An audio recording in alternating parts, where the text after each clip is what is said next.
மிகப்பெரிய துன்ப காலத்திலிருந்து விடுதலை அடைந்திருக்கிறாங்க கன்னிராசி அன்பர்கள். அப்ப கடந்த 1.25 வருடம் இவங்களுக்கு நிச்சயமா சோதனைக்குள்ளான ஆண்டுதான். இப்போ 2025வது ஆண்டு மார்ச் மாசம் திருக்கணித அமைப்பின்படி சனி பகவான் ஆல்ரெடி பெயர்ச்சி அடைந்துட்டாங்க. இப்ப கன்னிராசி அன்பர்களுக்கெல்லாம் 7ஆம் இடத்துல சனி இருக்கிறாரு, கண்டக சனி அப்படி இப்படின்னு கொஞ்சம் சொல்லிட்டு இருக்காங்க.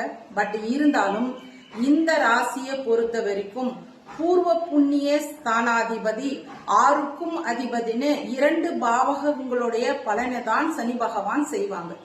அப்போ பூர்வ ஜென்மத்துல செய்திருக்கக்கூடிய ஒருத்தருடைய நல்லது கெட்டது வினைகளின் அமைப்பின்படிதான் இந்த புண்ணியாதிபதி சனி பகவான் 7வது இடத்துல அமைந்ததுக்குண்டான நற்பலன்களை இந்த ஜாதகருக்கு செய்வாங்க. 6ஆம் அதிபதியாக இருந்து சனி பகவான் லக்ன பாவகத்தை பார்க்கறதுனால விரோதிகள் தொல்லை, ஏமாறக்கூடிய சூழ்நிலைகள், உடல் உபாதைகள் ஏற்படுவதற்கான வாய்ப்புகள், ஆரோக்கியத்துக்காக செலவழிக்கிறது, கொடுத்த கடன்கள் திருப்பி வர்ற நிலைகள்ல நிலுவையாக நிக்கிறது, இந்த மாதிரி விஷயங்கள்ல கண்டிப்பாக கன்னிராசிக்காரங்க அடுத்த 2.5 வருட காலங்களுக்கு கொஞ்சம் ஜாகிரதையாக இருந்துக்கிறது நல்லது.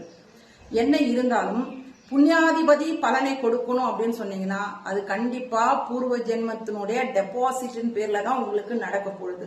சோ இதுக்குண்டான பரிகார முறைகளை அடுத்த வீடியோவில் நான் நிச்சயமாக உங்களுக்காக கொடுக்கிறேன். கன்னிராசி அன்பர்கள் அடுத்த வீடியோ பாருங்க. கண்டிப்பா உங்களுக்கு அதுக்கான நல்ல தெய்வீக ஆற்றல் உள்ள நல்ல பரிகாரங்கள் உங்களுக்காக கொடுக்கப்படும்.